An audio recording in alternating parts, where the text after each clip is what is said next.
FedEx Flight 705. Positive rate. Gear up, please. A routine trip from Memphis, Tennessee to San Jose, California. Little do the crew know they will soon have to defend themselves against a determined attack intended to kill them all. Flight 705 will never reach its destination. We've had an attempt to take over. Investigators will uncover a meticulous plan and a desperate motive. 3,000? We're not getting any oxygen. We have the terrain alarm. Even tower Aero Crew 603. We are in an emergency.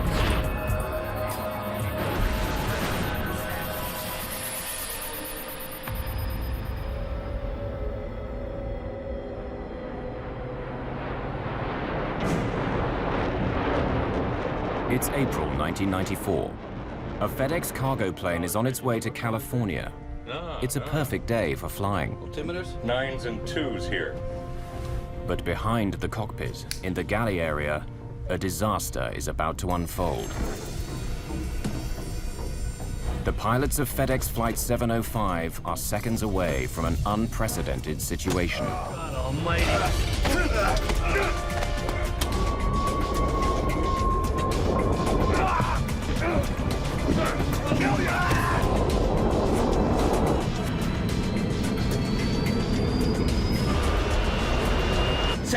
Center emergency. He's had an attempted takeover. We need an ambulance, and we need armed intervention. Let me up,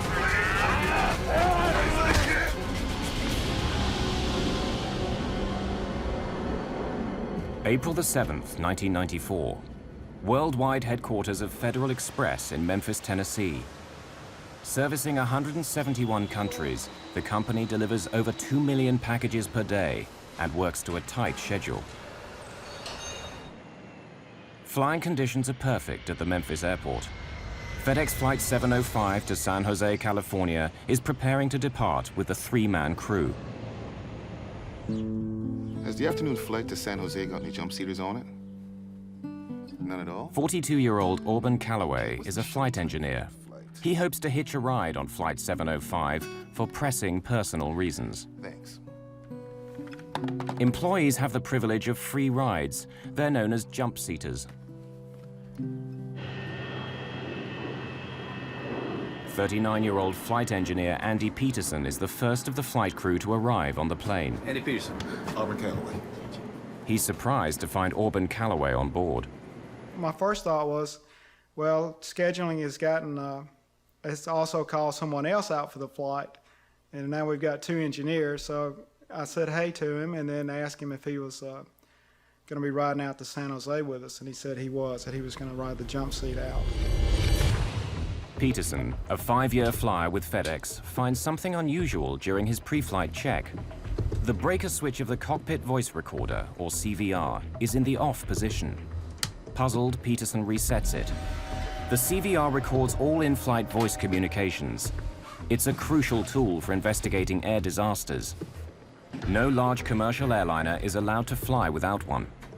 The cockpit voice circuit breaker, it had popped out, which meaning the power's off to the cockpit voice recorder. So I'd never seen that before, and I thought, well, that's kind of weird. 49-year-old pilot David Sanders and 42-year-old co-pilot James Tucker are next to board and prepare for departure. Calloway. You mind if I hop around with you guys, California? No, not at all. I don't see any problems today. Everything looks good. You play the guitar? I play at it. He was very cool, calm, collected, nothing indicating anything was amiss. Actually noticing there was a guitar case off to the right in front of the 9G net. But I couldn't wait to get in the cockpit and start going through cockpit checks because we had a lot to do. But something was amiss. They didn't know it, but Calloway had originally been scheduled to be the flight engineer on this flight. However, he and his crew had exceeded their flying hours by just 1 minute the previous day, so they'd been replaced. But Calloway was determined to make Flight 705 no matter what. I think she'll fly. All the nuts and bolts are in? Yeah. When I came back out on the airplane and went back up to the cockpit, I noticed that circuit breaker had popped out again. So I reset it and decided that I would see if it would stay in instead of calling maintenance at that time, that I'd just wait and see if it popped back out, that I would call maintenance, because that is a no-go item. If the CVR is turned off, there will be no audio record of the events aboard Flight 705.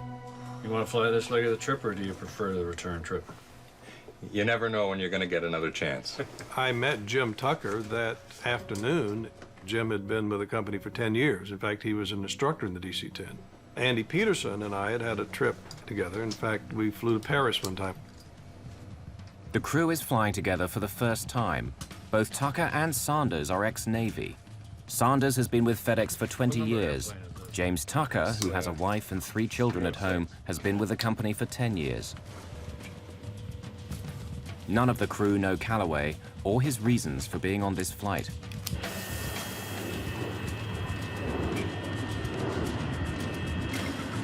Express 705, heavy runway 27, clear for takeoff. Express 705 cleared for takeoff. Lights if you want them. I mean clocks if you want them. Lights are coming on. We'll get the vertical speed wheel here in a minute. How's the checklist look? All right, before takeoff is complete. Your airplane? Set standard power, please, before they change their mind. Power is set.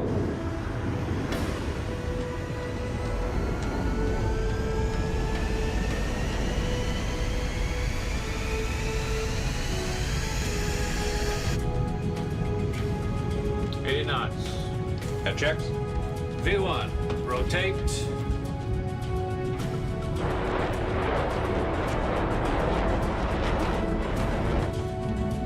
Positive rate. Gear up, please. FedEx Flight 705 is airborne and westward bound. The weather to California is clear, and if all goes as planned, they'll be back home within 10 hours. But back in the cargo area, Auburn Callaway is launching a different plan. A plan he's been shaping and reshaping for several days. Like the brilliant chess player he is, Callaway has thought out all his moves. Being bounced from the crew of Flight 705 today was an unexpected glitch, but nothing he can't cope with.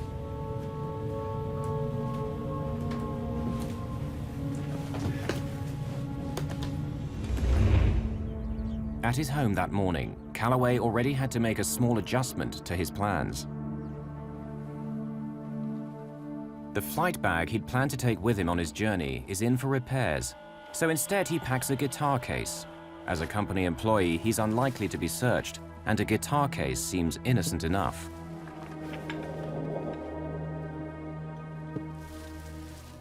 Here you have a man who made some accomplishments that no other African American had ever made. Callaway graduated from Stanford University in 1974. He became a top Navy flyer, then a commercial pilot, but his 5 years at FedEx have been as a flight engineer. He was highly intelligent, a driven person to accomplish goals, and had before him an opportunity of a tremendously positive career. He was married and had children and family, and it just seemed as though he was almost part of the true American dream, just about the American family. Before leaving for the airport, Callaway put some important documents on his bed. Among them, his last will and testament.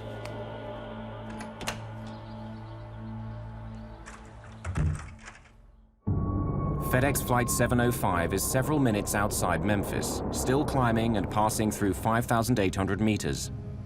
Jim Tucker is hand-flying the airplane, using control wheel steering mode and enjoying the clear afternoon skies.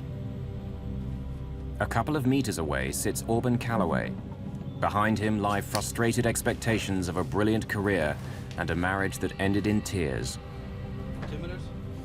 9s and 2s here. After takeoff is complete. Callaway has a terrifying plan. His guitar case is packed with several hammers and a spear gun. Out of sight of the crew, he gets his weapons ready.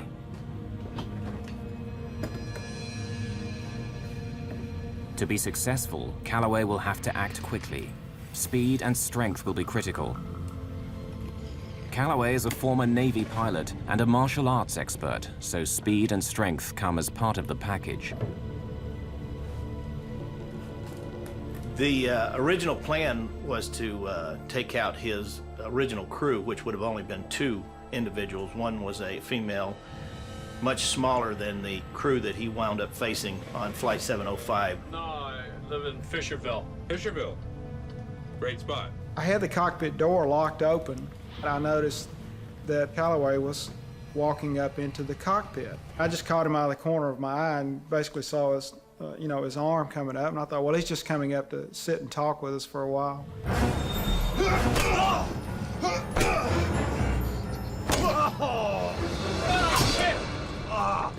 Excruciating pain, blinding pain. So much, in fact, that I never lost consciousness, but I lost useful consciousness for at least 45 seconds. A blow to the head will rattle the brain. It will shake it enough that the electrical connections momentarily are not working, and it can be anywhere from a complete, irretrievable loss of consciousness to simply a stun, or to what he describes as a period of time where he was somewhat aware of what was going on, but could not respond to it. I was slumped back like this, and he looked, I remember, right in my eyes as he passed over. It was almost probably like, well, the lights are on, but there's nobody home here. This guy is out of action, so I'll move on to the next person. The crew is in shock and confused. What I saw was simply a face and his eyes and an object coming down at me. I didn't discern any emotion or hate or anger. I just saw a threat, and I didn't really know what the threat was because it's so shocking. And for a crew member who is a pilot in uniform to attack another pilot is unheard of in the airline industry. Although terribly injured, Peterson and Tucker are still alive. Get him! Get him! Get him! Calloway hurriedly retreats out of the cockpit. Unaware of each other's injuries, the crew starts to mobilize. Calloway has a backup plan. The spear gun stashed outside the cockpit is a deadly weapon. Sit down! Sit down! Get back to your seats! This is a real gun, and I'll kill you! There was a loud ringing in my ear, and I was a little unbalanced. But I saw this spear gun, and I thought, well, the only thing I can do is try to grab it. So I grabbed the spear.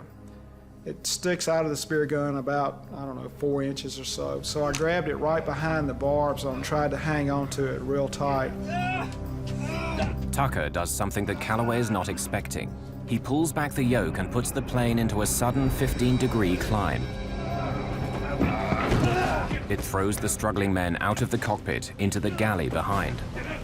I had already figured out that what I had in my hands is probably one of the best weapons available, and that was the aircraft itself. Tucker has not been just a Navy pilot, but a combat instructor flying A-4s. His fighter pilot experience would prove invaluable in the next few minutes. I was looking at this whole situation as if it was an air combat maneuvering situation. Get him! We're taught in the Navy and the fighter community as the first thing you want to do is engage the bogey, engage the bad guy. You make him predictable by engaging him, and you use his predictability then against him, and then you kill the bogey. Get him! Get him! Get him! But the co-pilot doesn't stop there. Tucker immediately rolls the massive aircraft to the left in an acrobatic maneuver to try and disarm Calloway. The men roll along the smoke curtain to the left side of the plane. I knew that I had to do something very abrupt, very, very rough, and something that he would not be expecting.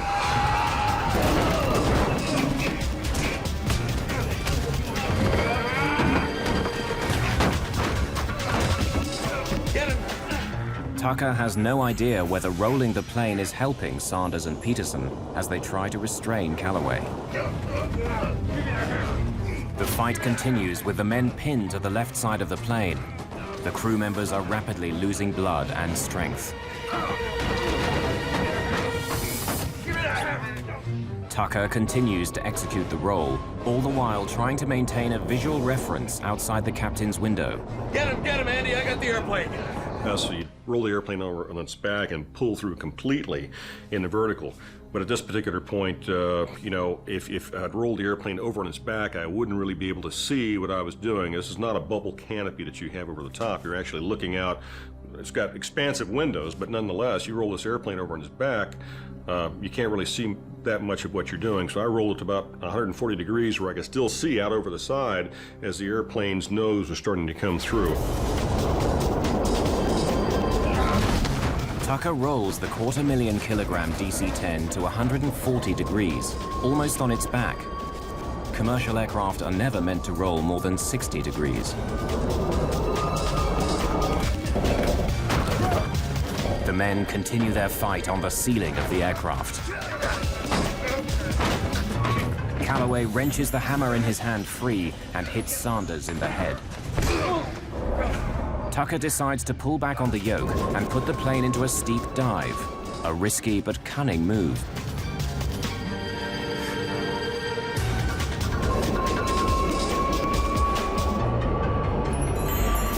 The G-force of the dive pushes the men back along the ceiling to the smoke curtain. The plane is traveling at a very dangerous speed. Tucker is making demands of the aircraft for which it was not designed. DC-10s are never meant to be flown past 695 kilometers per hour. Tucker is over 800 kilometers per hour. No DC-10 in history has been flown so fast and survived.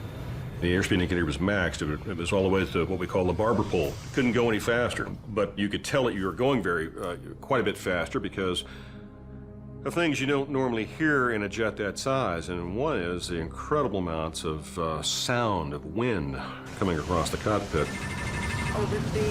The plane approaches supersonic speed. With the increased airspeed, the airflow over the stabilizer becomes disrupted.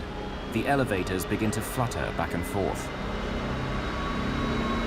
If the flutter becomes more pronounced, they may become inoperable, and Tucker will no longer have the means to pull the plane out of the dive. If I didn't pull out soon, the airplane was probably going to come apart because I was getting into a phenomenon known as Mach tuck, where the airplane is pitching over because the airspeed is increasing so much.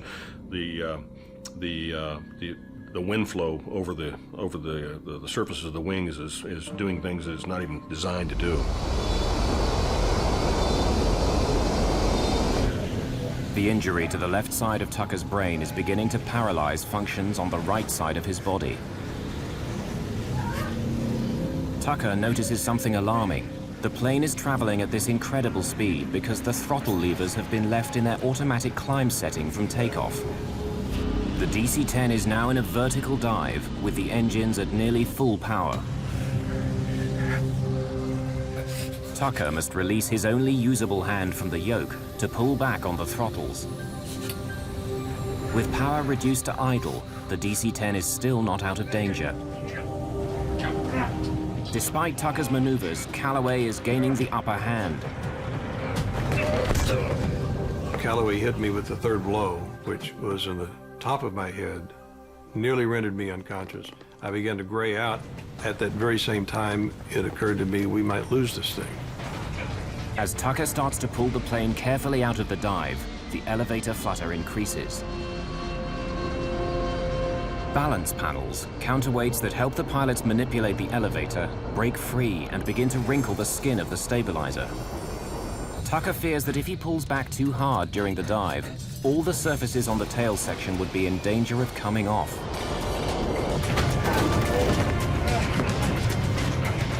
Sanders' strength is nearly spent, and Peterson's head is bleeding profusely from his ruptured temporal artery. Somehow they manage to pin their attacker down. The G-forces began to be reduced as he began to level off from pulling out of the dive. I saw the hammer in Calloway's hand. I then reached for the hammer with both my hands and pulled the hammer out of his hand. Sanders believes this is a turning point. The plane is safe for the moment.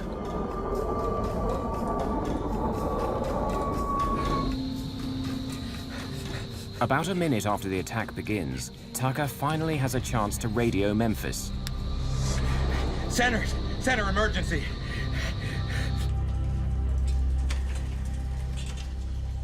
Air traffic controller Kent Fleshman and his trainee receive Tucker's emergency request. Aircraft with emergency, say again. Center. Aircraft with emergency, say again. Listen to me. It's Express 705. I've been wounded. We've had an attempted takeover and aboard the airplane. Give me a vector, please. Back to Memphis at this time. Hurry. Express 705, fly heading 095 direct Memphis. 095, direct to Memphis. Get me an ambulance and alert the airport facility. Hey, Memphis, you still with me? Affirmative 705, descend and maintain 10,000. Fleshman takes action in case the hijacker has a gun. If he can get the plane below 3,000 meters, a bullet hole in the fuselage will not cause explosive decompression. Tucker hears the fight increase in the galley. Again, he uses his only weapon, the aircraft. The maneuver throws the men onto the side of the plane. Let go of the spear! Look, just keep talking to me, okay? Express 705, affirmative. If you need an ambulance, stand by and we'll get that for you. Yeah, we need an ambulance, and we need armed intervention as well. Make sure and notify the SWAT team he's asking for armed intervention. Fleshman recognizes the term armed intervention as the most serious request from a pilot. It means they want armed officials to storm the plane upon landing. Memphis approach has to be alerted. We have an emergency, Express 705. He's had an attempted takeover on the aircraft. He's had an attempted takeover? Okay. Radar contact, put him on 119.1. Paul Candelino, a 44-year-old veteran controller, now spots Flight 705 on his radar screen. But something's wrong. The plane is heading away from the airport. It looks like the hijacker has seized the plane. The crew of FedEx Flight 705 has been attacked by a co-worker and have declared an emergency. Intervention. Air traffic control watches helplessly as they fly away from the airport, while the fight for control of the plane continues. Co-pilot James Tucker is pushing the DC-10, his best weapon, to its limits. He now throws the wheel round, flipping the massive plane in the opposite direction. Tucker, drawing on his military experience, reverses the role, keeping his maneuvers unpredictable. Here I am, all alone in the cockpit. The fight is still going on in the back. I don't know who's winning, I don't know who's losing. And that was about the only time I really had time to be frightened. And it was a very horrifying situation at that point, thinking that quite possibly Auburn was winning. 3.5 minutes after the attack, though pinned and injured, Auburn Calloway will not relinquish the spear. The anger was coming in then, and so when I hit him, it was with the intent to disable him and eliminate his ability to fight. Not kill, but to injure him sufficiently that he could fight no more. So when I swung the hammer, it was with all the strength that I had. Sanders and Peterson momentarily subdue Calloway. Put it on autopilot. Hey, get back here. The captain's yelling at Tucker to come and help, but he's the one flying the plane. I've contact Memphis approach on 119.1. They are aware of your emergency. Jim. Quick, Jim. Request a single frequency approach. Single frequency approach, Roger. We'll pass that along. 119.1. Put it on autopilot. Come on, Jim. Quick. Get back here. But you have to understand that that's probably the strangest request that I've ever had, come my way, because here I am, the only one up front in the cockpit now, and for me to go ahead and get up and go to the back means I've got to, first of all, stand up, which I didn't know until the particular time I tried to stand up. It was very, very difficult to do so. Jim Tucker, with a fractured skull and only one side of his body functioning, puts the plane on autopilot and struggles out of his seat to help. Hey, wait a minute, I'm coming. Autopilot. but the plane's gyros haven't stabilized sufficiently for the autopilot to take over. Okay. Now, no one's flying the plane. 705 Heavy, how do you hear? Paul Candelino tries to establish radio contact with Flight 705, but there's no response. Their radar screens show the aircraft turn to the north, then the west, finally southwest, heading away from the airport. There's only an eerie silence. Anything could be happening on board the plane. As I stepped into the forward cargo area, I was absolutely amazed at what I was seeing. All three of the individuals are completely covered with blood. Auburn Calloway on his back. There are papers everywhere in the back. You can see where the jump seats, which is just a normal commercial airline seat, has had the covers torn off. There's bloody footprints on the top of the ceiling. There are coats that have come out of closets. It's total carnage in the back. Sanders has disarmed Calloway and handed the spear to Tucker. You move, Oxley. You keep him contained. I'm going to get the airplane. Go get the airplane. They decide that Sanders, the captain, should fly the plane back to Memphis. You take this. Tucker wants the weapons as far away from Calloway as possible and asks Sanders to take them with him to the cockpit. In an emergency situation, it's expected that the captain of the airplane will fly the airplane. I was in somewhat of a daze because of the fight. I wasn't sure of the direction of the airplane. I wasn't sure of the condition of the airplane, but it appeared to be flying okay. I was bleeding excessively from the top of my head. I couldn't see out of my left eye. I thought the fight was over. I mean, I had hit Calloway 4 times in the head with a 20-ounce framing hammer as hard as I could swing it. He had stopped fighting, and he was bleeding, and he looked like he was severely injured. Tucker can't tell anymore whether his hand is gripping the spear. The blows to his head have caused a blood clot on his brain and have damaged his sense of touch. Let me up! Let me up! I won't fight anymore, please! I can't breathe! Though several gashes have been opened in his skull, Auburn Calloway cannot be trusted. Both pilots know their strength is quickly running out. I can't breathe! Sanders, safely back in the driver's seat, must get the plane on the ground, and fast. Memphis, can you hear me? Is this Express 705 Heavy? 705 Heavy, yes. Express 705 Heavy, Memphis. Roger, I do hear you. You can proceed direct to Memphis if able. Expect runway 9er. The altimeter is 30.29er. You understand we're declaring an emergency. We need security to meet the airplane. We'll stop on the runway if we can. Captain Sanders, without his glasses and with blood dripping into his eyes, thinks that the plane is on a course back to the airport. But it's still heading southwest, away from Memphis at over 550 kilometers per hour. Roger. Express 705 Heavy, is the situation under control or is it still in progress? We appear to have it under control. Candelino wants to warn the pilot, but he's afraid the crew may still be under attack and trying to mislead the hijackers by flying in the wrong direction. Express 705 Heavy, are you able to turn toward the airport? Yeah, give me a vector. 100 Vector Memphis. Sanders takes the plane off autopilot and sets a course back to the airport. We're turning to the airport now. For now, aboard the DC-10, the situation seems under control, but a potential disaster is only moments away. At the Memphis airport, emergency personnel begin to move into position. We need security to meet the airplane. We'll stop on the runway if we can. A FedEx cargo plane is about to land after a would-be hijacker tried to seize control. All members of the crew are badly injured. Paramedic David Teague is one of the first to get the call. They came over the loudspeaker system from the air traffic control center, and I was new to the area, so I wasn't able to understand them real well. But I got the words hijacking and some other stuff, and was advised that there had been a hijacking on an airplane, and then dispatched us out to the runway where the plane was going to be landed.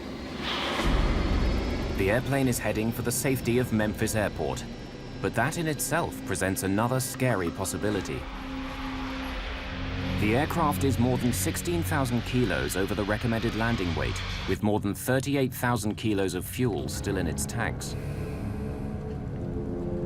In most emergency landing situations, there's time and opportunity to dump any excess fuel.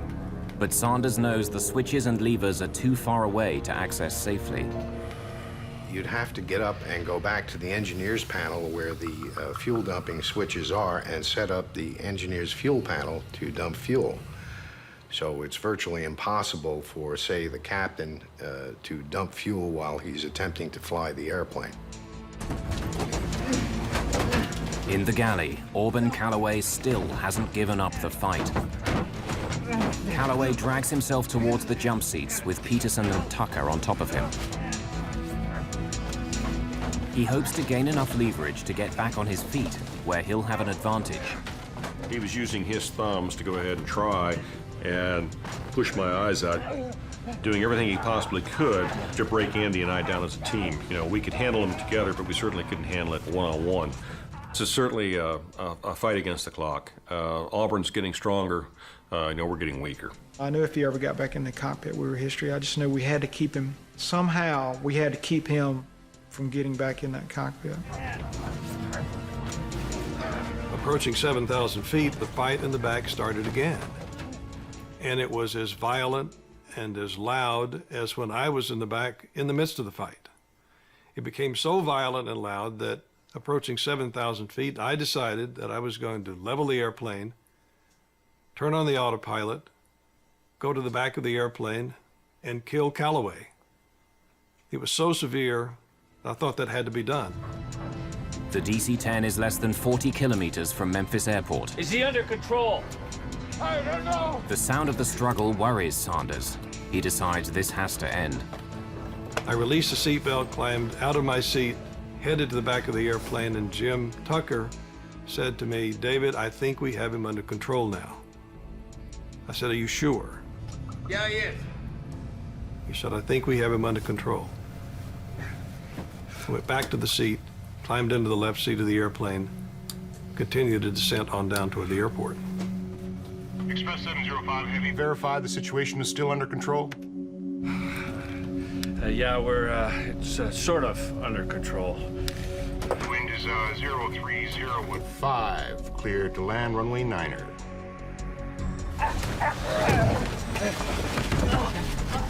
Clear to land? Now Sanders faces yet another possible disaster. The delay caused by getting out of his seat means he's way over the normal approach speed, too high and too fast. He'll not be able to slow the overweight plane quickly enough to land on runway 9er. I'm coming around to 36 left. Runway 36 left is longer at 2,800 meters, but it's perpendicular to his flight path. To land there, he needs to make a series of turns, reasonable maneuvers for a fighter jet or a crop duster, but for an overloaded DC-10 with an injured pilot, nearly impossible. First, he must turn 90 degrees to the right, fly parallel to the runway, and then execute a tight 180-degree turn. Okay, Express 705 Heavy, runway 36 left, cleared to land. Cleared visual approach 36 left. Wind is 050 at 8. Bank angle. Sanders must ignore the computer warnings and push the plane beyond normal operating limits. The plane is nearly on its side. All of a sudden, he just turned it up on his wingtip, looked like a fighter jet, and put it in a real tight turn, and then disappeared down behind the terminal. When he got down low enough, we couldn't see him. And at first, I thought he might have crashed because there was some construction going on the airport at that time, and there was some smoke coming up south of the terminal, kind of where we were going. A hammer is lying in the galley. The men struggle to reach it. This could be Calloway's last chance to gain control. Sanders has turned 90 degrees to the south, flying the downwind leg parallel to runway 36 left. The airplane was probably at about 300 feet above the ground at that time. The throttles are at idle. They've been at idle since I left 7,000 feet. That's an extremely unusual engine power setting to land a big airplane. You always land, make the approach with power on, a lot of power on. In this case, it was at idle because I wanted the airplane to slow down so that we would not exceed the limits of the landing gear and the flaps, so that we would touch down at or below 195 knots. With flaps extended and landing gear down, Sanders is still coming in too fast, and he's being bombarded by computerized auto-warning alarms. The runway is 2,800 meters long. A normal DC-10 needs only 1,900 meters to stop, but Flight 705 is too heavy. Even this runway may not be long enough.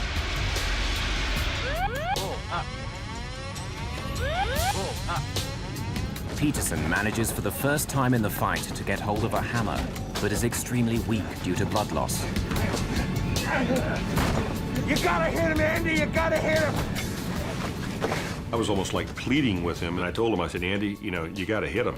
You know, he's about ready to, to take us down. And I guess I gave him kind of a blank stare of, what are you talking about? And he looked at me real stern, like a father would look at his son, saying, you've got to do this. And he said, hit him.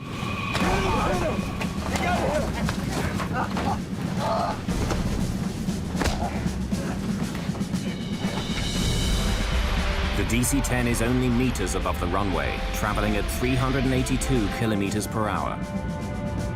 Sanders can only hope he won't explode the tires or crash beyond the runway.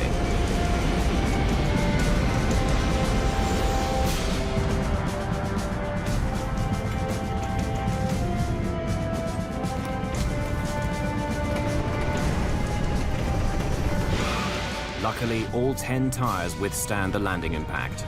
Captain David Sanders has landed the plane with only 300 meters of runway to spare.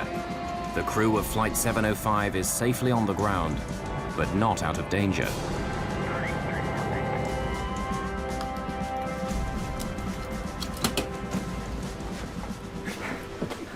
Blow the door!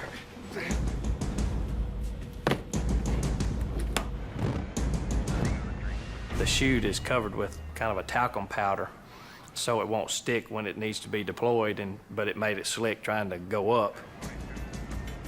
The police and firemen tried to climb up the slide.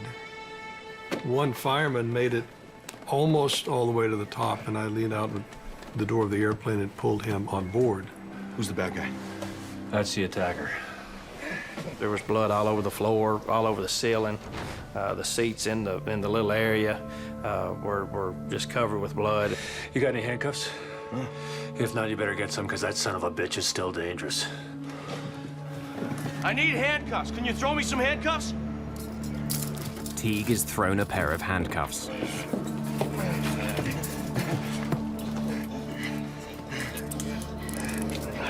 Stay Stand here, in the middle of the chain. Ouch! Get your foot off! You're hurting me! Ow! Sanders holds Calloway down as Teague examines Peterson, who barely has a pulse and is the first crew member to leave the plane. Sanders is the last member of the crew on board. Standing in the door of the airplane, I had a sense of euphoria I've never experienced before or since. It was the sense of we had been there, and we came back and we won.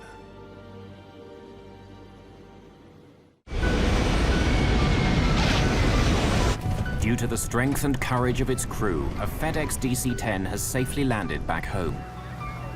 The three men have weathered the attack of a co-worker, but they're badly injured.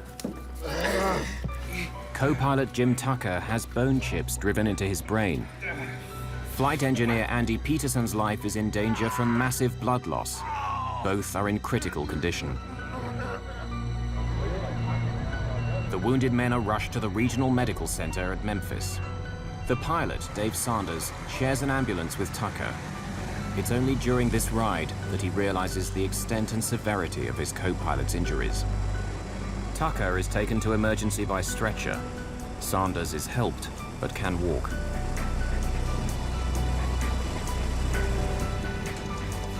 Restrained and under guard, Calloway is also taken to the same emergency facility.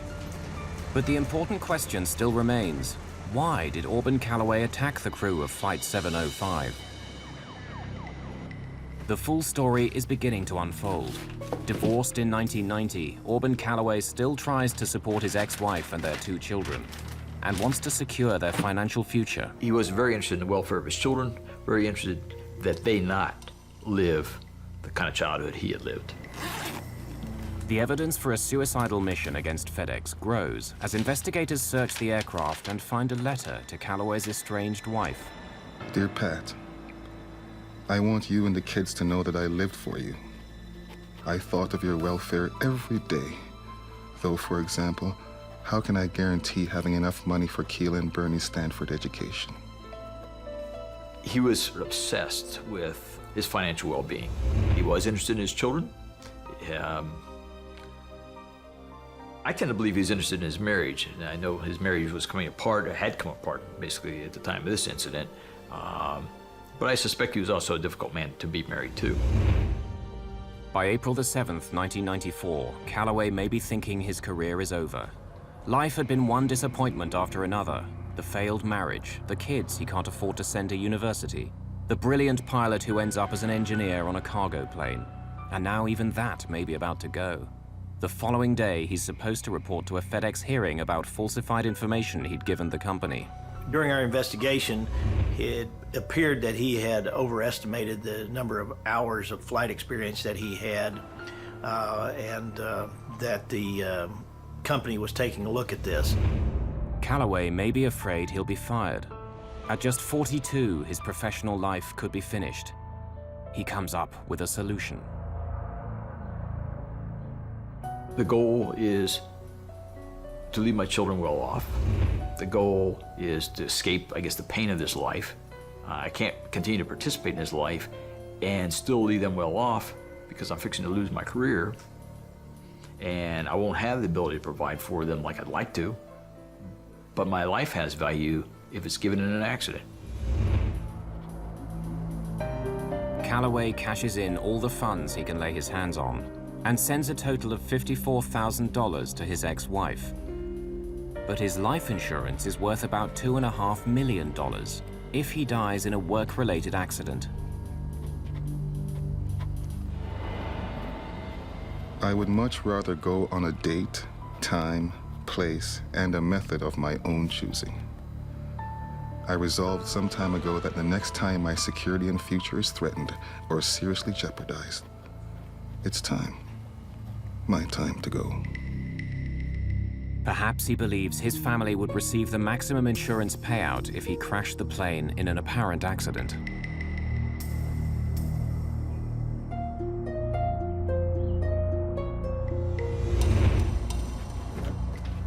If this was Calloway's idea, he was planning it perfectly. He was armed with unusual weapons for hijacking, hammers and a spear gun. After injuring the crew, he could take control of the plane. A bomb or gun could leave traces at the scene of a crash, but if investigators found a spear gun or hammers, it would be very difficult to tie them to an attack on the crew. I believe it would have been impossible to tell the difference in the type of injuries that a hammer would have made with the type of injuries that you might sustain in a large crash. Auburn had spent the week leading up to this incident preparing to die and basically get his affairs in order. Calloway even goes to a lawyer to change his will before boarding the FedEx flight.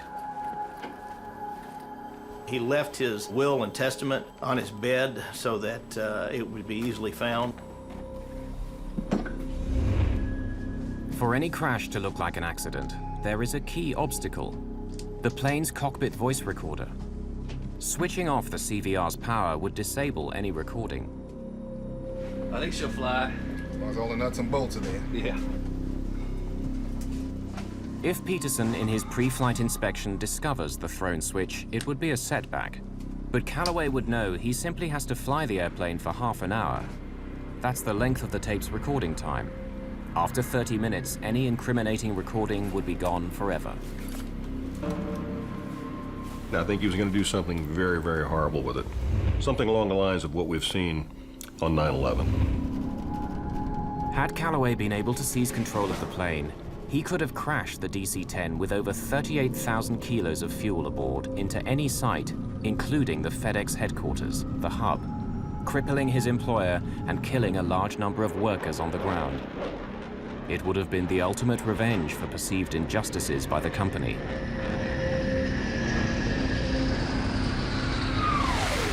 The company may never have figured out exactly why that airplane crashed back into the hub. Well, after 9/11, there were a lot of improvements to our security program, both in the United States and worldwide. Our cockpit crew members are the most highly checked and monitored group of people in the world. I only know of this one incident in my 46 years of aviation experience where a crew member was involved in something like this. The flight of FedEx 705 took about 30 minutes, but the impact it had will last for years. He was convicted of attempt aircraft piracy, an offense that carried a minimum of 20 years confinement and up to life in prison. Although Auburn Calloway pleaded temporary insanity at his trial, the jury didn't believe him and found him guilty.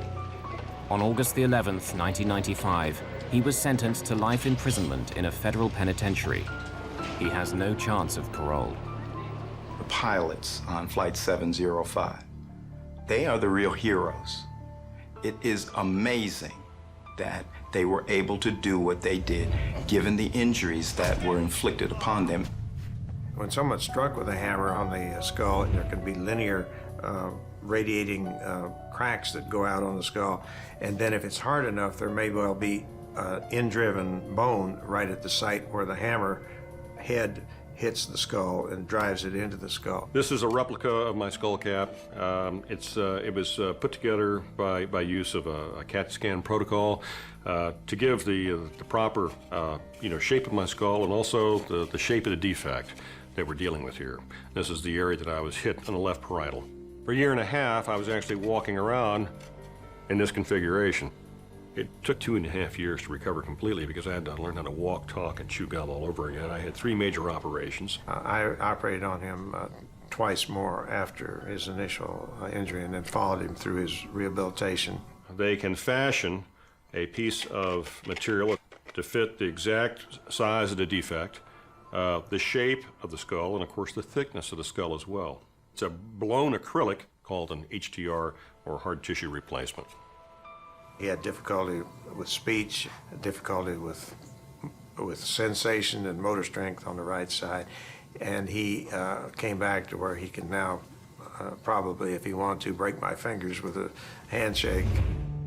On May the 26th, 1994, the crew of FedEx Flight 705 was awarded the Airline Pilots Association Gold Medal Award for heroism, the highest award a civilian pilot can receive.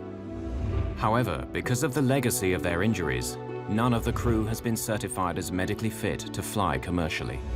I always thought, I'm going to fight, I'm going to overcome this thing. Except that that's when they found out that I had a slight seizure disorder. I'm seizure-free, but it's because I had to take medication. And the only way for me to be able to fly without somebody with me is to be off of medication. At this particular point, it's been ascertained that I'll never be able to do that. I'll be on medication for the rest of my life. I miss the flying. Every time I see an airplane go over, I wonder where it's going. So I miss that part of it. But I really cherish the fact that, I'm still alive and able to be with my family. The bond of pilots and what you do together in the airplane, outside the airplane, all that, I miss that. I miss it very much.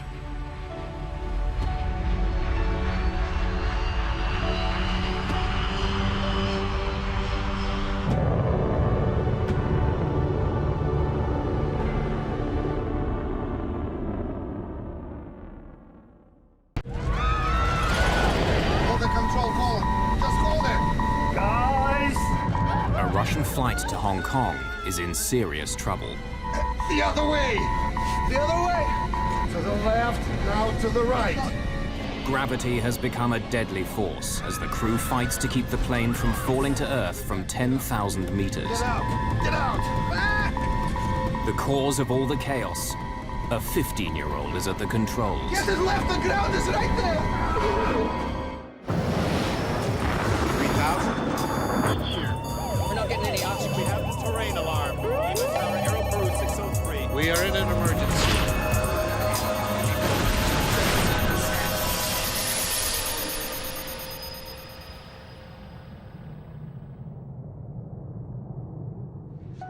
Come and sit in my seat.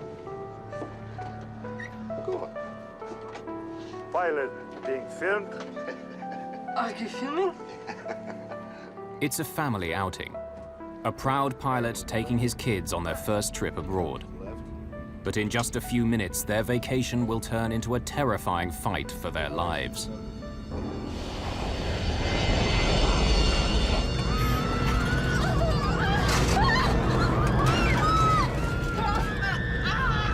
Hold the control column.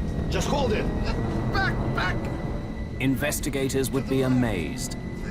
How did a 15-year-old kid end up in the pilot's seat, flying a brand new passenger aircraft? The other way. Back.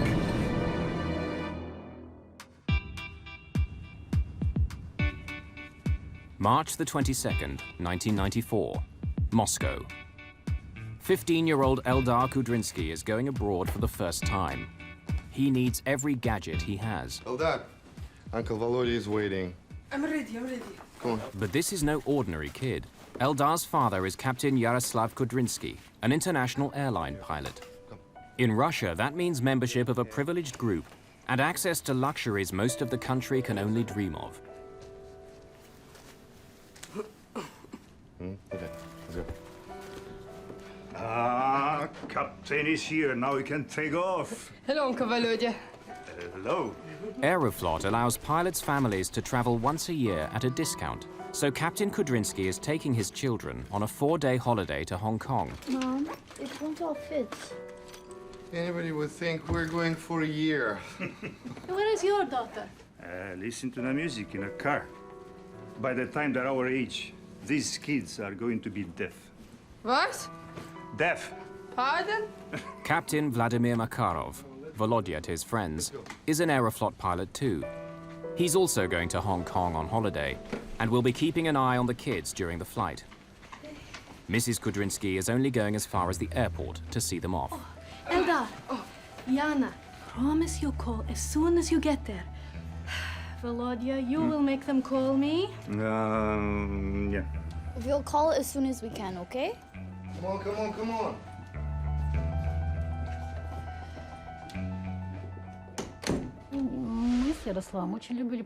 Yaroslav and I love to travel, and so did the kids.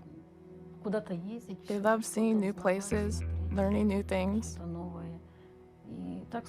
There was a chance for them to come along with their father, and they jumped at it.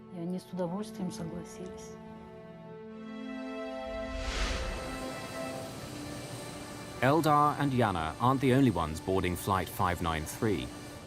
Most of the 63 passengers are businessmen from Hong Kong and Taiwan, looking for opportunities in the new Russia.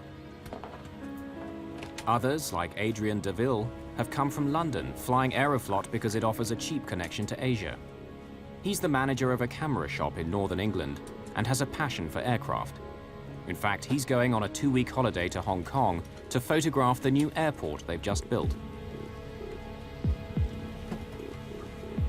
He'd go as far as he could. If he thought there was a good airport somewhere in the world, he'd try his best to get to that airport just to go and make some nice photographs.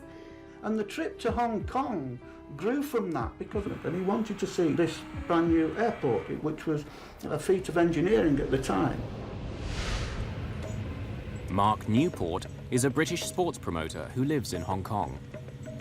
Mark was in the army, was in the forces, and he went to Hong Kong and he just loved it, and got married out there. chosen Aeroflot. I'd never heard of it until then, because it was just a cheap flight home. In 1994, Russia is in a state of great change. 3 years earlier, the old Soviet Union finally collapsed. A new Russia is bursting out from behind the torn Iron Curtain. Its people want the freedoms of the West, the lifestyle, the international travel. But Russia's state-owned airline, Aeroflot, is getting a makeover too. They struggle to buy 5 new aircraft from the company Airbus Industry.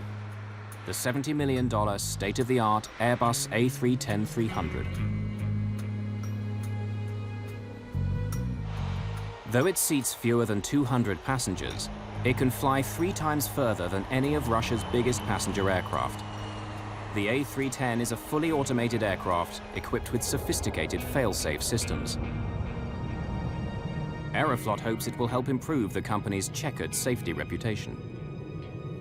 Anytime there is a national carrier supported by their particular government, if that government is in turmoil, whether it's financially or political turmoil, it affects everything that's associated with that core government. Aeroflot is a national carrier, and so there's always the perception that they may not have had the monetary resources and the wherewithal to be a very structured carrier with a lot of oversight to ensure a high level of safety at that time. Aeroflot has created a new, prestigious division around the Airbus fleet, Russian International Airlines.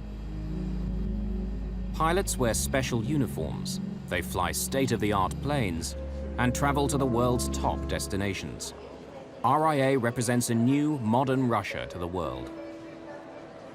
After collapse of the Soviet Union, Aeroflot, still controlled by government, was forced to look for profits and develop a network which would be commercially justified.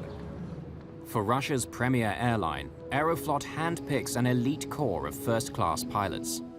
Each of them has thousands of hours of flying time, impeccable safety records, and fluent English. They're given special training by the manufacturers of the aircraft, Airbus Industry. The airline had around 3,000 pilots at that time. Only 16 men were to be sent to be trained first. Only the best of the best made it.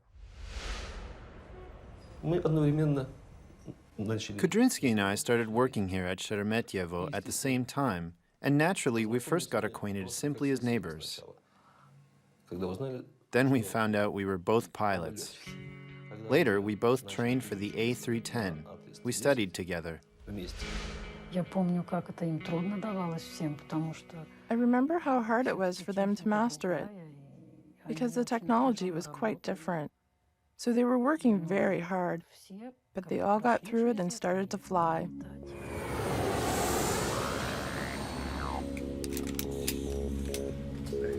Yana and Eldar are finally on board the new plane they've heard so much about from their father. Hey, now you two behave, or Uncle Volodya will push the eject button. Kudrinsky has 900 hours of flying the A310 under his belt. I must go now. It was their first trip abroad, but naturally, they had come along with him on other trips within Russia. They were quite well traveled for their age.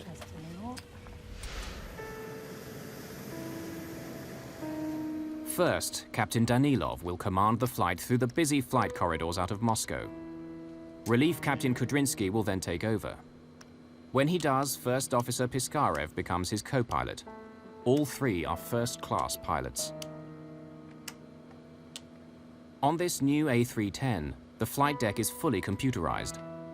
Like other state-of-the-art aircraft, it's equipped with a sophisticated autopilot that can fly the plane for long stretches of the flight.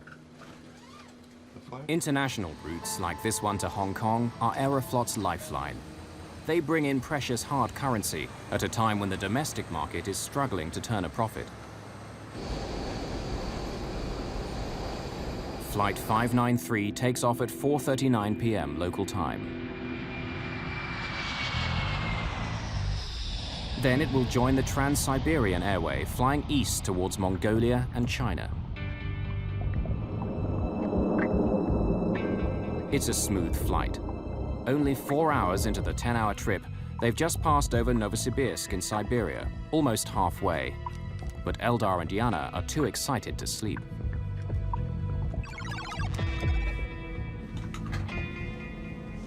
Having negotiated the busy airways out of Moscow, First Captain Danilov takes a rest break. He hands over control to Relief Captain Kudrinsky, who now becomes acting captain for the next leg of the journey. You have control. I have control.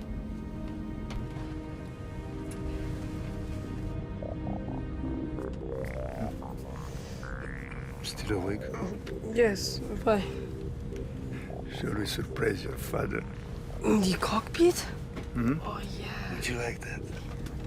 Okay, let's go. Aeroflot's most technically advanced aircraft is now cruising on autopilot at 10,000 meters.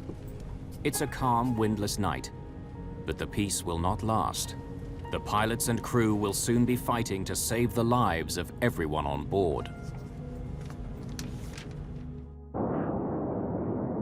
One of Aeroflot's new Airbuses is on a direct flight from Moscow to Hong Kong. Captain Kudrinsky is taking his children on their first trip abroad.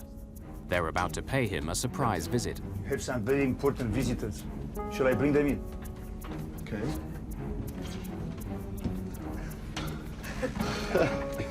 Come on in. Oh, hi, Dad. This is First Officer Igor Vladimirovich Piskarev. Hello. So, what do you think of our new airplane? It's very nice. It's amazing. So it's quite different from our old Russian planes, huh? Daddy, what's that? Well, this is a flight computer. It flights the plane. It does everything automatically. Now, come and sit in my seat. Would you like to? Come on. It's a quiet flight. Many passengers are sleeping, unaware of what is taking place on the flight deck. Daddy, can I turn these? Yeah. Now, Anna, would you like to pilot the plane? No. Put your hands on the control column. Come on, go on. But, you know, don't touch any buttons, okay? Especially this red one, autopilot switch. You don't touch it, all right? Kudrinsky turns the heading select knob. It doesn't disengage the autopilot, but allows him to turn the plane slightly to the left. It makes his daughter think she's flying the aircraft. The artificial horizon shows the plane is banking slowly left. This instrument is vital when you can't see the ground, as it shows the pilot how level the aircraft is in relation to the horizon. Oh, it was you. You turned the plane. Kudrinsky now puts the aircraft back onto its preset course, while First Officer Piskarev radios local air traffic control with their position. Novokuznets, this is SU-593, flight level 330, heading 105. Flight 593 is now over 3,200 kilometers east of Moscow, near the middle of Siberia. Sierra Uniform 593, Novokuznetsk, flight level 350, heading 105. Sierra Uniform 593, estimating Zakir at 1759. Now it's Eldar's turn at the wheel. He's been waiting a long time for this moment. Pilot being filmed. Are you filming? Yes, I am. Can I turn this? Yeah, but if you turn it to the left, where will the plane go? Left. Right. Look out to the left, watching for the ground when we're turning. Eldar finds the control column quite stiff. It seemed to move easily when his sister was doing it, so he tries harder. But he can't make the plane turn because the autopilot is keeping it on course. Is the plane turning? Suddenly, the column turns easily. Wait.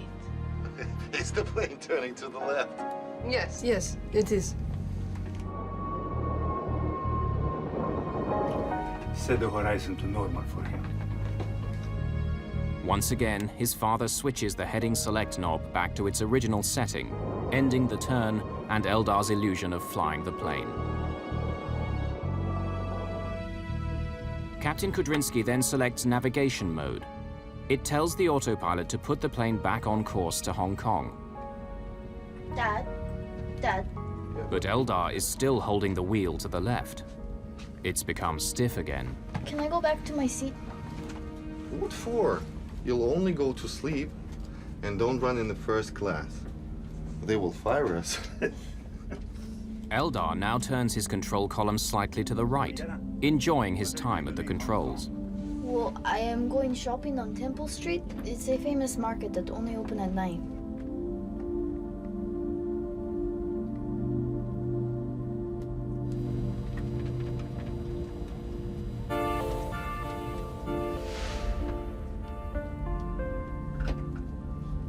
Why is it turning?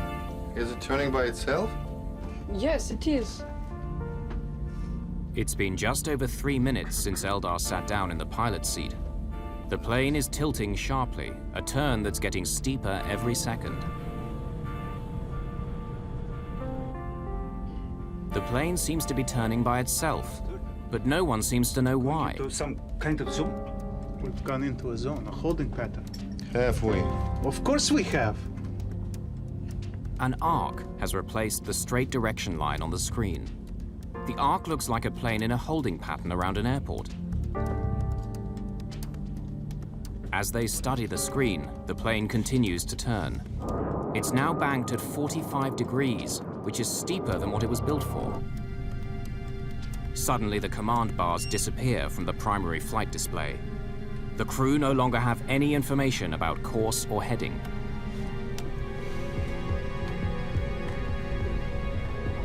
The plane is flying at 650 kilometers an hour and banking hard. Like a quick turn in a sports car, the dramatic movement of the aircraft begins to push everyone into their seats. Guys!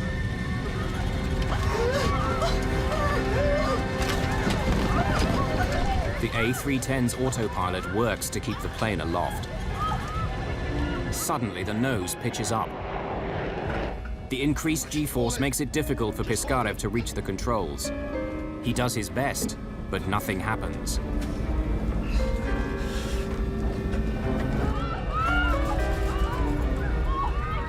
Piskarev's hard turn to the left has had no effect on the plane. Hold it. Hold the control column. Eldar is the only one with both hands fully on the controls.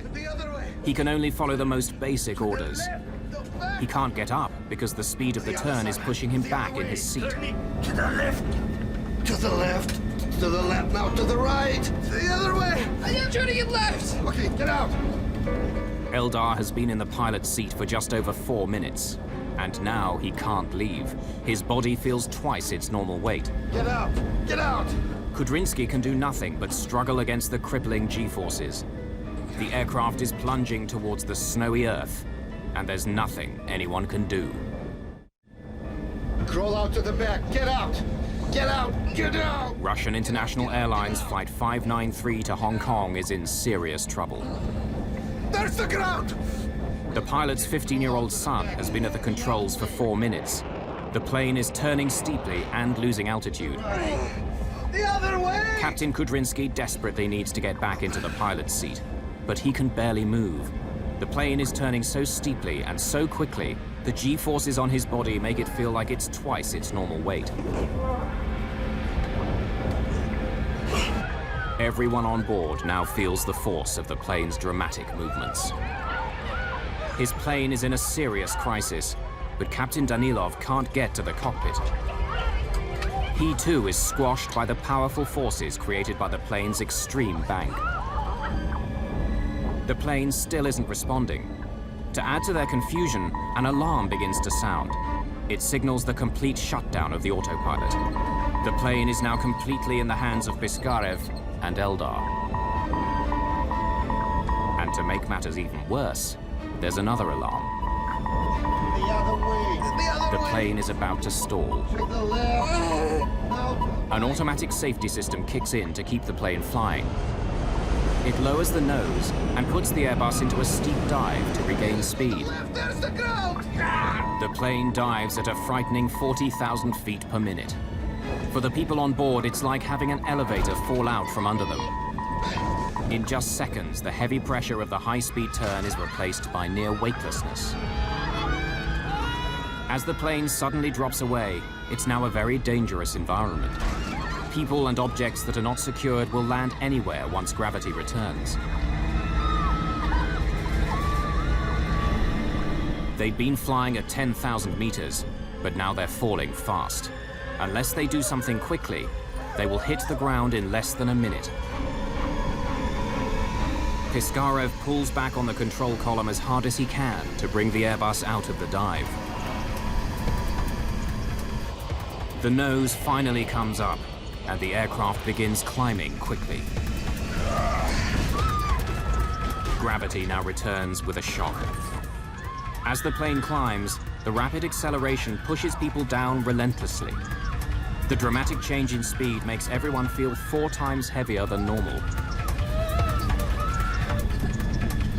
Meanwhile, First Officer Piskarev is still trying to gain control of the aircraft. Thrust levers too slow!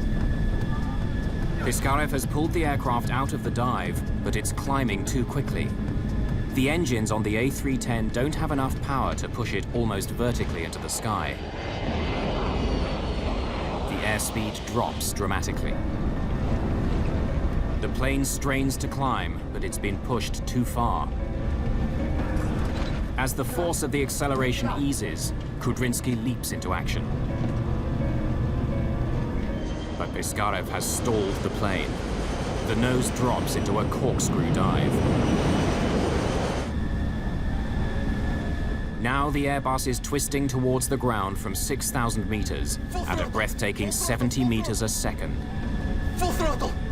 For the first time since the crisis began, captain and co-pilot can work together to save the plane. Full throttle, no? I got it, I have full throttle. Got it. Kudrinsky pumps the rudder, the vertical surface on the tail, to help break out of the spin. What's the speed? I don't see it. At last, the plane seems to be responding. Working the rudder, Kudrinsky has nearly stopped the corkscrew dive. Coming out. Coming out. Too much speed, ease back on throttle a bit. After a desperate struggle, the 2 pilots have managed to pull the plane out of its terrifying spin. They're starting to level out, but still not completely in control. We'll get out of this. Everything is fine. Easy. Pull backwards a little bit. In all the chaos of the past few minutes, the pilots don't know exactly how far they've fallen. Suddenly, they run out of time.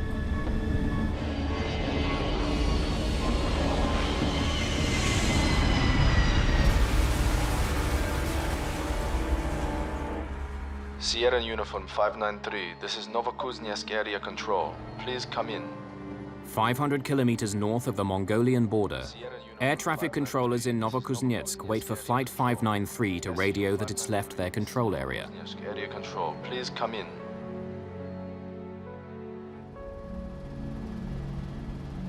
Less than 2 hours later, the first search party goes out to look for the Airbus in the frozen, rugged Siberian wilderness. They finally locate the remains of Flight 593 on a wooded hillside about 100 kilometers east of Novokuznetsk. It's soon clear there are no survivors among the 75 passengers and crew. This was a brand new aircraft, fitted with the latest technology. What could have brought it down? Why was there no warning, not even a distress signal? The Russian media are quick to speculate. Could it have been a terrorist bomb? When I was in Moscow, the news we had that it could have been a terrorist act, because we had terrorist acts on aircraft previously. We was completely unaware, other than that nobody had survived it.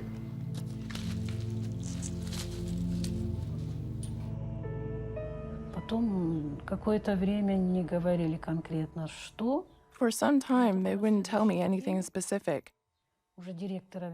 And only on the next day, the airline director told me there was no hope whatsoever. It was a horrible moment, of course. Horrible. It's hard to believe.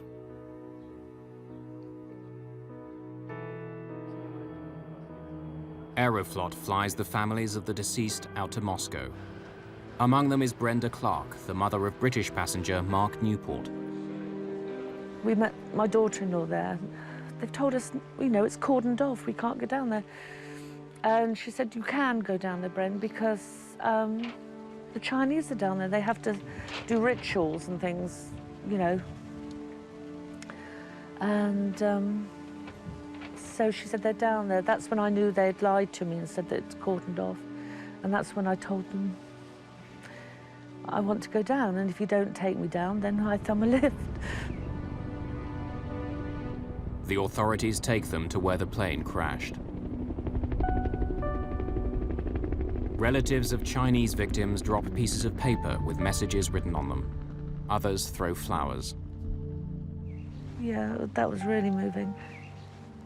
We had the flowers, they had the little, they wrote messages on, I think, on these pieces of paper, and they threw them out. It's lovely. Yeah. The Russians take the families to a morgue in a town near the crash site, where the recovered bodies are being held. Many are too badly mutilated to be identified.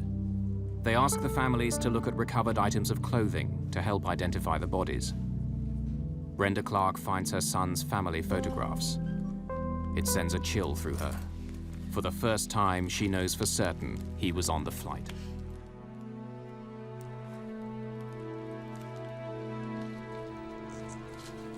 The recovery operation gets underway. The Russian government mobilizes 238 soldiers, police, investigators, and rescuers. Everyone in the aviation world wants to know how a brand new state-of-the-art Airbus could fall out of the sky without any warning. Does the A310 have problems no one knows about? They need to find out fast. Chief Accident Investigator Ivan Mashkivsky is in charge. The crash site itself offers few clues. The ones he does have are puzzling. Unbroken bottles of champagne, a flight attendant in an oxygen mask, and finally the body of at least one child thrown into the cockpit. The plane's digital flight data recorder indicates the engines were running when it hit the ground. He rules out engine failure. Mashkivsky needs the expertise of a man who knows the A310 well. Someone who can also recreate the fatal flight and find out what exactly went wrong. Vladimir Biryukov is an experienced test pilot and crash investigator at the Gromov Institute in Moscow. He's an expert on the A310 Airbus. Biryukov was directly involved in testing and certifying the aircraft prior to the Russians buying it. Because of the fate of this plane, the fate of this airline, my first reaction was shock. How could such a thing happen? All I knew was that the plane had crashed somewhere over Siberia. I remember spending a sleepless night, distraught, and trying to figure out what might have happened and what could have caused it. Yeah, come.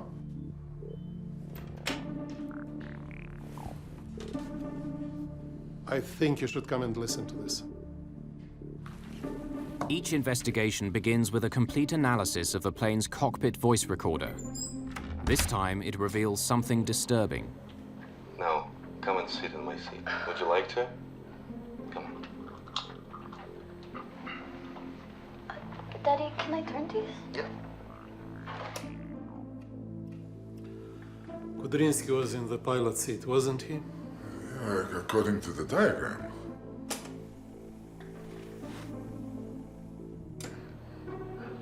Can I turn this a bit? Yeah, but if you turn it to the left, where will the plane go? Left. Right. Look out. Again. Can I turn this a bit? Yeah, but if you turn it to the left, where will the plane go? 10 years ago, it wasn't unusual for people to be invited up to the cockpit. Of course, since 9/11, it's become a lot tighter, and you will find cockpit doors are locked generally throughout the flight. Every country sets its own rules as to who has the authority or the access to the cockpit. In some countries, it's up to the captain, so the captain can invite guests up to the cockpit.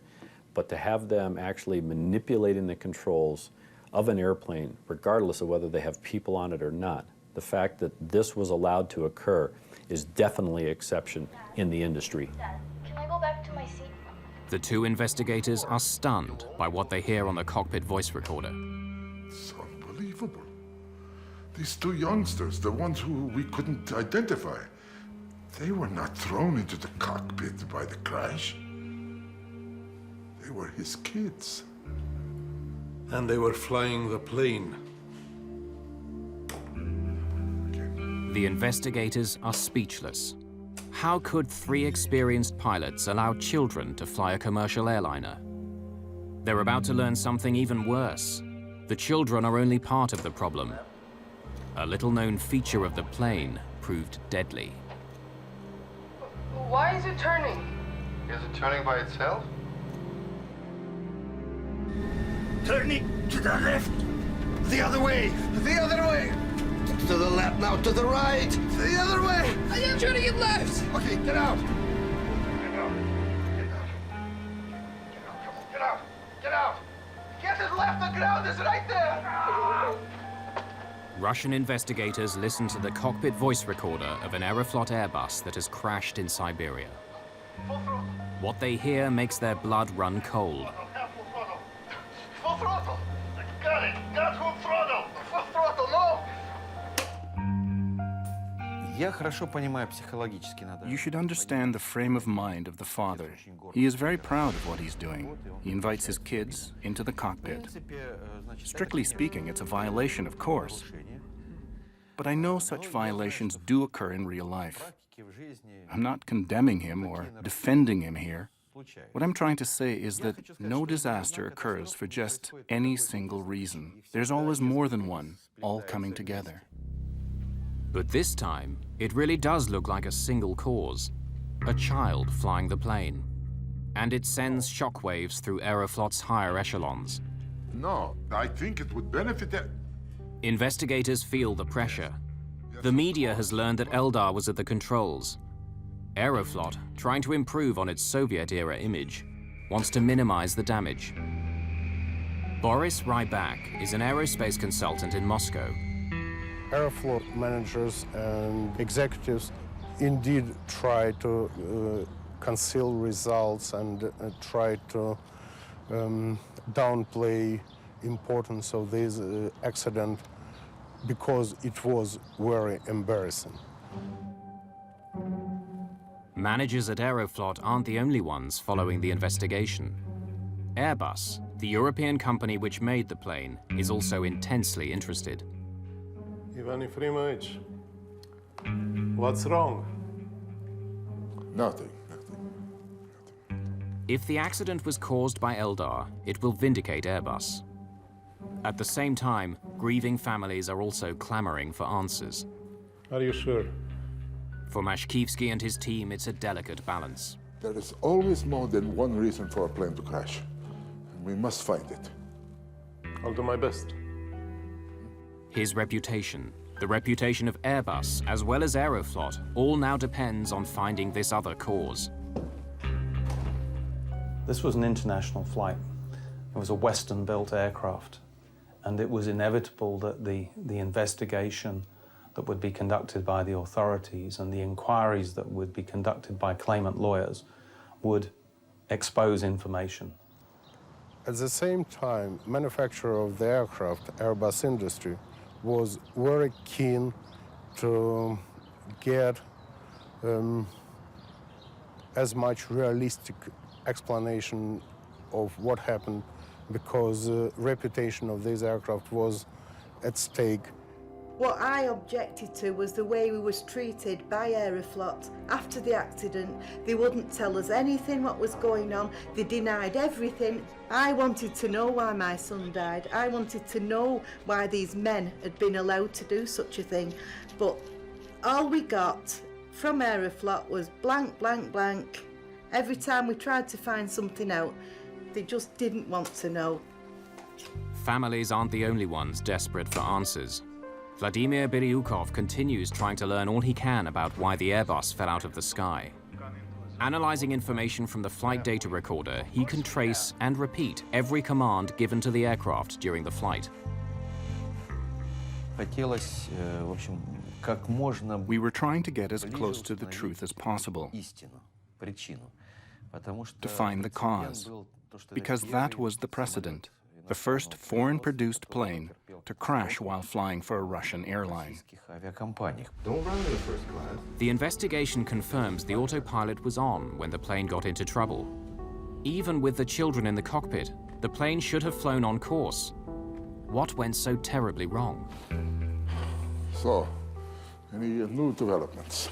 We can discount Kudrynsky's daughter. She sat in the chair, but she didn't fly the plane.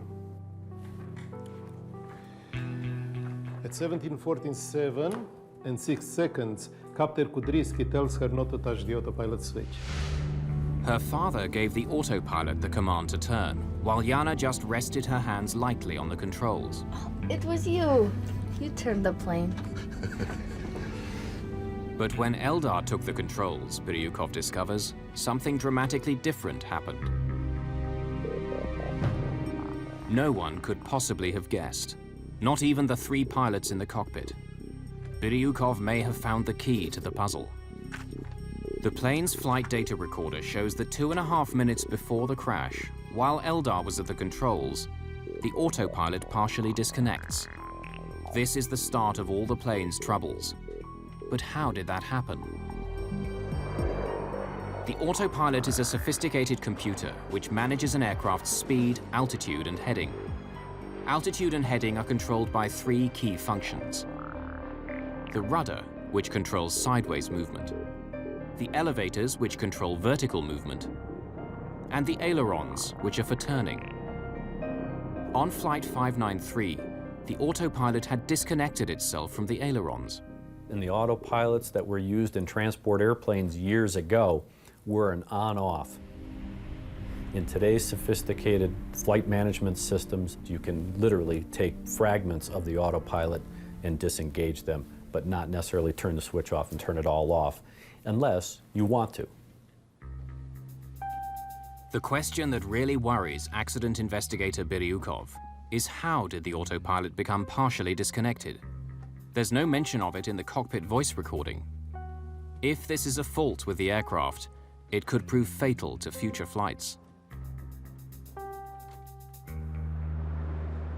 The only way to know for certain is to reconstruct the accident on a flight simulator at Airbus Industries headquarters in Toulouse, France.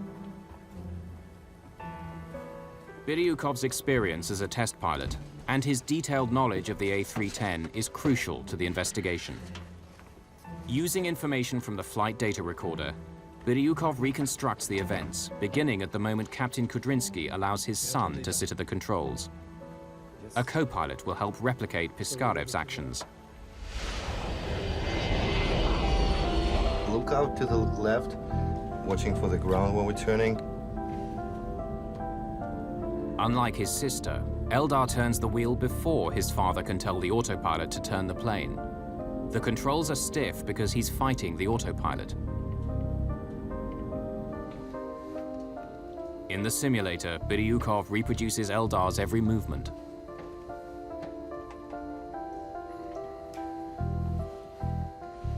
No, it's starting to go. Going. Going. There. Hold it long enough and it disconnects. How long? 30 seconds. And it disconnects smoothly. No warning. No. No. No one in the cockpit knows it, but this is a critical moment. Eldar's resistance actually turns part of the autopilot off.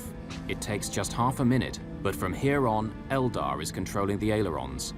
Eldar is actually steering the plane. Why is it turning? Is it turning by itself? Yes, it is. What seemed like an open and shut case is suddenly much more complex. To the left, the back, the other way. The 15-year-old flying the plane isn't the only reason they crashed. The discovery highlights an apparent flaw in how pilots are trained on the A310. I got it, I have full throttle.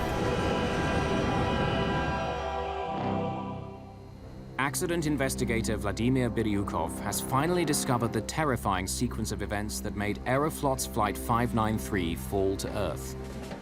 Captain Kudrinsky's 15-year-old son had turned the plane's control column against the programmed flight settings. This disconnected the autopilot without warning from the ailerons which turned the plane. There.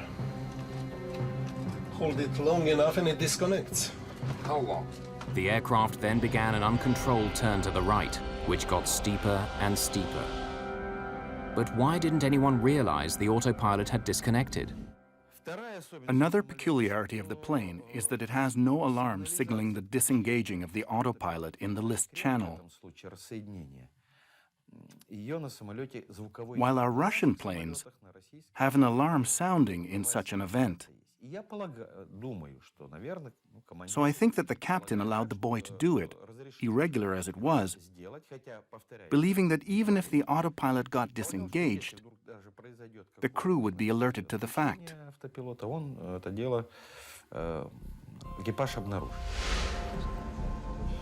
A310 Airbus has only a small light to tell the crew the autopilot has disconnected. There's no alarm. And the Russian crew was obviously unaware of it. But there's also another reason why no one realized what was happening. The autopilot still appears to be working normally because it's controlling the plane's other functions. Although the plane is now banking, the situation isn't yet critical. At this point, if the crew takes the proper action, they can still stabilize the plane. Eldar is the first to notice that the artificial horizon is at an angle. Why is it turning? Is it turning by itself? Yes, it is. The three pilots don't understand this at all. After all, Kudrinsky returned the flight to its autopilot heading. Makarov offers an explanation. Going into some kind of zone? We've gone into a zone, a holding pattern. Have we? Of course we have. Increasing 1 degree per second. 27 degrees. Now we should be entering into the zone. What's that? A strange arc now appears on the navigation panel. It looks like the course a plane would take circling an airport waiting to land. There appeared an arc very much resembling the arc that appears on the display when a plane enters a waiting zone. There are waiting zones around airports. When too many planes accumulate, they enter such a zone and circle around while they wait. But there could be no such zone at that point on the route. And yet we hear in the voice recording, "Hey, we're entering a zone." This false holding zone distracts the crew for 9 seconds. In that time, the plane crosses a critical threshold. The Airbus is now banking at 45 degrees, far beyond its design limits. It cannot turn this steeply and maintain height. It's now losing altitude. Guys! But the Airbus autopilot is no longer controlling the ailerons. Its other functions try to compensate by pulling the plane's nose up and increasing power to maintain altitude. Passengers are pushed back into their seats. It's on the verge of stalling. It starts to shake like a leaf. Hold it! Just hold it! Part of the flight control panel now goes dark. It's a warning sign that the plane has gone beyond its design limits. From here on, the Airbus is out of control. By recreating the fatal flight, Biryukov has worked out how a lapse in judgment and concentration has resulted in a catastrophic crisis. But could the crew have saved the plane and its passengers? The pilots of Flight 593 tried to bring the plane out of its fatal dive by pulling up, but they go too far. The plane climbs steeply and stalls. We're losing altitude. Now we've started to spin, so what do we do?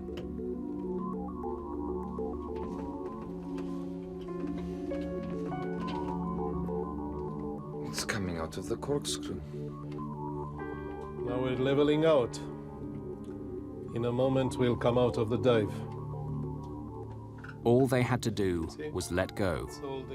The plane has an inbuilt survival mechanism which won't allow it to stall, even at very low speed.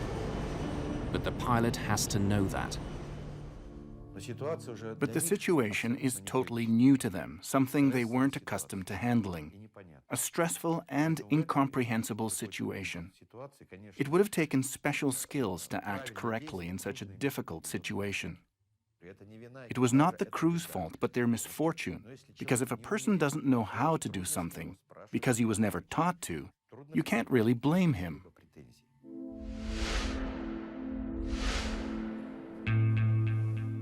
The team's perseverance in an open and honest investigation did show that there was more than one simple cause behind the accident.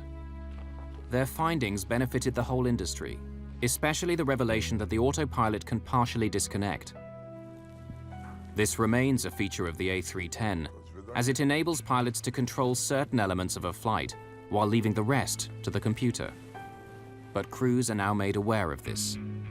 Captain Kudrinski's misfortune is that it was triggered in a way that was unexpected and difficult to detect.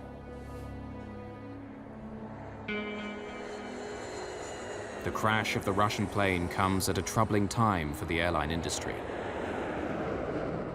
In 1994, the same year that Flight 593 went down, a series of crashes in the United States raised questions about how commercial pilots handle upsets, situations in which an aircraft finds itself in extreme flying conditions. When we think about upset in a large airplane, we think about an attitude of the airplane that's beyond what normal flight regimes would be. That is, greater than 20 degrees nose up, greater than 10 degrees nose down, and bank angles greater than 25 degrees. Within a year, the industry had begun offering pilots upset recovery training, teaching them skills to handle extreme situations like the one on Flight 593. The tragedy of one trip to Hong Kong may have contributed something to the safety of other passengers and crew. For parents and friends of those on board, though, what happened that night is never far from their minds. Adrian DeVille's body was one of 22 that were never identified. Their remains were cremated together by the Russian authorities. In mine, he was asleep, and that's the way I deal with it, and, you know, he didn't know much about it.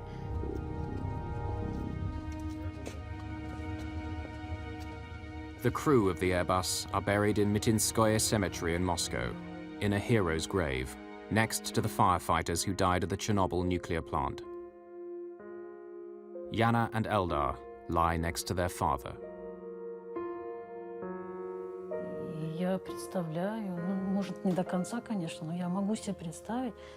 I can imagine the horror they experienced in their last moments. He knew there were not only all those people depending on him, but also his own kids.